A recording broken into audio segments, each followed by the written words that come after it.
온사랑교회 친구들, 오늘도 말씀으로 우리의 삶의 방향을 잘 고정하고 말씀에 순종하는 그 기쁨이 우리 안에 있기를 원합니다. 아멘. 오늘 열왕기하 7장 8장입니다. 우리가 열왕기를 읽어가면서 우리 마음속에 새겨야 될 한 문장이 있어요. 하나님만이 참 신이다. 하나님만이 참 하나님이다. 우상에 가득했던 그 시대에 선지자들을 통하여서 주기를 원했던 메시지이며 또 이것을 읽는 오늘날 우리에게도 주는 메시지이기도 합니다.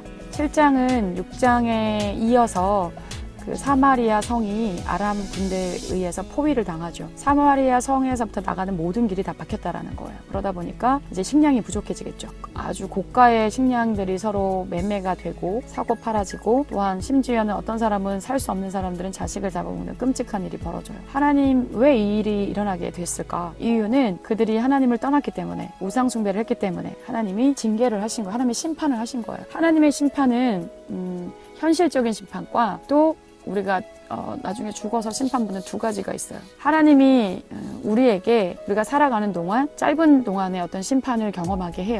여기서는 그런 게 이제 포위를 당한 거죠. 또한 어떤 사람은 평생에 살아서 생전에 심판을 안 받는 사람도 있거든요. 그럼 심판이 없냐? 아니요. 죽어서 심판받게 되는 거예요. 믿지 않는 사람의 경우겠죠. 이런 두 가지 구조가 있다는 걸 생각하고요. 그런데 하나님이 우리를, 하나님의 사람들을 징계에만 머물러 두지 않는다. 심판에만 머물러 두지 않는다. 하나님 회복을 예언하십니다. 회복을 예언한 부분이 1절과 2절 부분이에요. 무슨 말이냐면 경제가 회복된다라는 거예요. 내일 이맘때 너희들이 이제 물건을 사고 팔 수 있다라는 거예요. 식량을 사고 팔 수 있다라는 거예요. 정상화된다라는 거예요. 여러분 경제가 많이 어렵다라는 말을 들을 거예요. 근데 이 경제를 회복시키는 게 결국 하나님의 손에 달려있다라는 것을 우리가 기억할 수 있으면 좋겠어요. 좀 단어 정리를 해볼게요. 한스하는 뭐냐면 7.33리터, 그러니까 2리터짜리 코카콜라로 3병 반 정도가 되는 거예요. 이게 1세겔에 살 수 있다라는 것은 원래 사마리아 성에 있던 시장에서의 그 판매 가격처럼 된다라는 거죠. 이게 회복됐다라는 거죠. 그런데 이런 하나님의 회복을 예언할 때 믿지 않는 사람들이 있어요. Never, 절대로 안 될 거야. 우리가 입술의 열매를 먹고 살거든요. 믿음의 말을 한 사람은 믿음의 말대로 그것이 성취되는 것을, 이루어지는 것을 그들이 경험하게 살 거고, 반대로 절대로 never, 안 돼, 이건 불가능해 하는 사람들은 그들의 불신의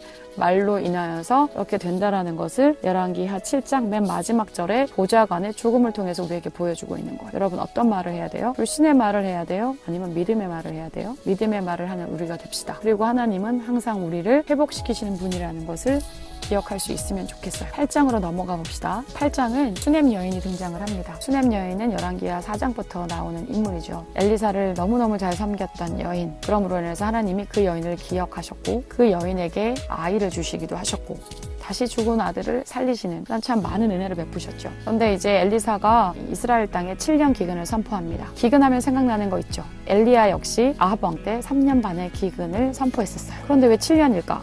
이 7이라는 숫자는 하나님의 완전한 수예요. 이 기근이 완전하게 어렵다라는 것을 말해주기도 합니다. 아합 왕 시대를 지나 그의 손자인 여호람 시대에 왔을 때도 하나님 보시기에 악은 멈추지 않고 오히려 더 강화되었다는 거예요. 그러니 하나님이 2배의 심판을 허락할 수밖에 없었어요. 그리고 이제 블레셋으로 수넴 여인을 도피하도록 하죠. 피신하도록 하는 거예요. 블레셋은 알겠지만 사사기 시대부터 다윗 왕 시대까지 끊임없이 이스라엘을 괴롭혀요. 당시 블레셋은 그렇게 이스라엘을 괴롭힐 만큼 큰 나라는 되지 못했고 힘이 점점 빠져서 작은 도시국가 정도로 되어 있었다고 학자들이 이야기를 하고 있어요. 땅은 물이 풍부하고 농사짓기 좋은 땅이었기 때문에 기근이 들어도 오히려 이스라엘보다는 조금 더 피해 있기 좋은 땅이었던 거예요. 다시 7년 끝나고 돌아왔습니다.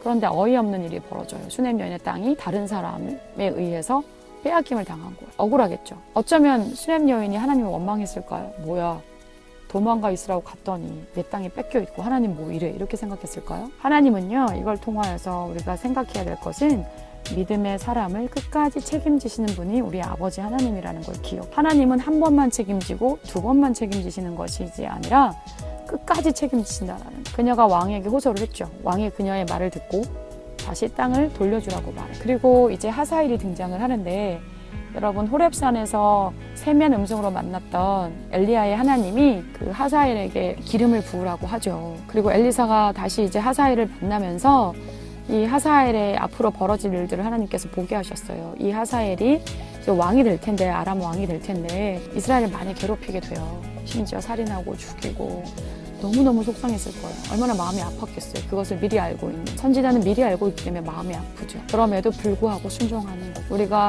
하나님의 뜻대로 살아갈 때 이런 아픔이 있을 수도 있어요. 사람마다 크고 작은 그런 차이가 있겠지만 그럼에도 우리는 엘리사의 모습을 통하여서 그럼에도 순종해야 한다는 것을 배울 수 있었으면 좋겠어요.